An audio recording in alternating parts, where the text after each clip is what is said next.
అల్లు అర్జున్కి ఏమైంది, చిరంజీవికి ఏమైంది, ఇవి సరిపోతుంది. ఆ ఇంట్లో అన్నం తినేకుండదు, ఆ ఇంట్లో ఉండడానికి ఉండదు. మన పుష్పాలో చదివిన రేవతి కుటుంబంలో 12,000 పెట్టి టికెట్ పెట్టుకోమేనా. అరే వాళ్ళు యాక్టర్లు, వాళ్ళ నిజ జీవితంలో వాళ్ళు హీరోలు కాదు, అది ఇచ్చిన వాళ్ళ పాత్రను మాత్రమే వాళ్ళు పోషిస్తుంటారు అని. హీరోలు అనే వాళ్ళు ఎక్కడ ఉండరు. హీరోలు అనేవాళ్ళు సమాజంలో జరుగుతున్న సమస్య మీద వేలెత్తి ఆ పరిష్కరించేవాడు హీరో అవుతాడు.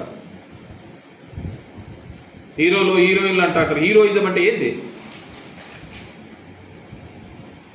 వాళ్ళు చేసేదాన్ని క్యారెక్టరే. నేను ఎక్కడో కూడా చెప్పినట్టున్నాను. భరత్ అని నేను సినిమా చూశాను. వస్తాడు మహేష్ బాబు, దిగుతాడు, ఆ స్కూల్ ఇట్లా చేయాలంటాడు, అది ఇట్లా చేయాలంటాడు, కాలేజీలు ఇట్లా కట్టాలంటాడు, ప్రజావంతుల పరిపాలన అంటాడు, అన్ని అంటాడు, అసలు కరప్షన్ లేని సొసైటీ చేయాలంటాడు, ఎవరి దగ్గర ₹1 అడగకూడదు అంటాడు, నేరుగా జనాలకి అందల్లా బడ్జెట్లో ఇంత పెట్టాలంటాడు. పాపం జగన్మోహన్ రెడ్డి కూడా అదే చూసి అదే చేసినాడు. ఆ సినిమా హిట్ మా యొక్క చూస్తే సినిమా యొక్క క్యారెక్టర్ని కూడా నిజ జీవితంలో చేసినా కూడా యాక్సెప్ట్ చేయలేని పరిస్థితి ఉంటే, హీరోలు వాళ్ళ ఒక క్యారెక్టర్ చేసినాడు. మీరు చూడండి, రోబో సినిమా చూస్తాను అనుకో, రజనీకాంత్ హీరోనే, రజనీకాంతే విలన్. అక్కడ ఎవరిని చూస్తాం? యాక్టర్నే చూస్తాం అంతే.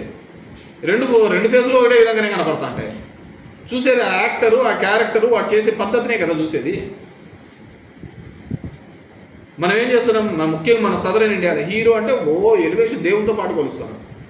అమ్మ నాయన కూడా అట్లా చూసుకోండి. చెప్తే దేవుడు అరే వాడు చేసేది ఒక క్యారెక్టరు, నిజ జీవితంలో వాళ్ళంతా ఇది లేదు అనే పద్ధతికి చెప్పినా కానీ వినలేదు. నిజ జీవితంలో ఒక హీరో లాగా ఒక ఫైట్ చేసి ఈ వ్యవస్థకు అన్నిటికీ ఎంతో మంది నిష్ఠూరాలు అయిపోయి ఈ వ్యవస్థను నిలబెట్టాలని ఒక ప్రయత్నం చేస్తే దాని గురించి మాట్లాడలేని ఏమని నిర్ణయం తీసుకున్నాడు? ఆయన తీసుకునేది దీనిలో రేట్లు పెంచుతా పోతూ ఉంటాను నేను, ఇది ఒక స్టేజ్కి వచ్చినా తీసేస్తాను అన్నాడు. సో ఆ రోజుకి ఆయన తీసుకునే దానిలో నేను ఏదైతే చెప్పానో అది చేస్తాను అని చెప్పేసి. నువ్వు అన్నిటికంటే ఇంపార్టెంట్ ఏంటంటే ప్రసాద్ గారు, నేను అర్ధగంట నుంచి మొత్తుకుంటే నువ్వు మళ్ళీ ఆటికే వచ్చాను మద్యం తీసుకునేది మంచిదే అని చెప్పేసి. విద్య గురించి తీసుకునేది మంచిదా చెడ్డదే అని అడగలేకపోయినావు కదా. నీకు ఆడ మసాలా ఇదే దొరుకుతుంది, నీకు అదే దొరుకుతుంది తప్ప నేను గొంతు దించుకొని విద్యా ప్రమాణాలు పెంచాలి అని జరుగుతున్నట్టే కానీ వీళ్ళదే నీకు ఇంపార్టెంట్ కదా మాట్లాడే పాలసీ. ఆ రోజు తీసుకునే దానిలోకి ఆయన నేను మద్యం అనే దాంట్లో పెంచుకుంటూ పోతాను. సరే, ఆ మద్యం నివారణకు రీహాబిలేషన్స్కి అనేది it's very very much impossible. సరే, ఆయన ఒక నిర్ణయం తీసుకున్నాడు, దానికి ఒక ప్రయత్నం చేసినాడు, లేని నిష్ఠూరాలు తీసుకొచ్చి పెట్టుకున్నాడు.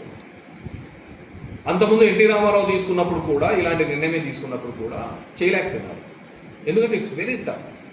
అది మనలో ఒక భాగం అయిపోయింది. అది లేకోకుంటే సాయంత్రం అయితేనే మనిషికి ఎట్లుంటుందంటే కష్టం వచ్చినా లేకుంటే ఆనందం వచ్చినా ఇంట్లో భార్యకు అమ్మా నాన్నకి చెప్పుకుంటారో లేదో తెలియదు కానీ ముందర మందుబాటులు పెట్టుకొని చెప్పుకుంటారు. దానికే ఫస్ట్ లీజనర్ ఎవరైనా ఉన్నారు అంటే నీకు ఆనందం వచ్చినా కష్టం వచ్చినా నీ ఇంట్లో భార్యకు చెప్తావో తెలియలేదు, మీ అమ్మా నాన్నకి చెప్తావో తెలియదు కానీ సాయంత్రం అయితేనే ఖచ్చితంగా మందు నువ్వు చెప్తున్న జ్ఞాపకాలు, నువ్వు చెప్తున్నవన్నీ కూడా మధుర క్షణాలన్నీ అదే ఇంటాడు. ఆ విధంగా మనం తయారైపోయినాం అన్నమాట. దాన్ని నేనేదో మార్చాలనుకున్నాడు, అది కాలే. ఆ మధుర జ్ఞాపకాలు, ఆ చేదు జ్ఞాపకాలు చెప్పుకునే ఆ వ్యక్తిదే చెరుబాటు.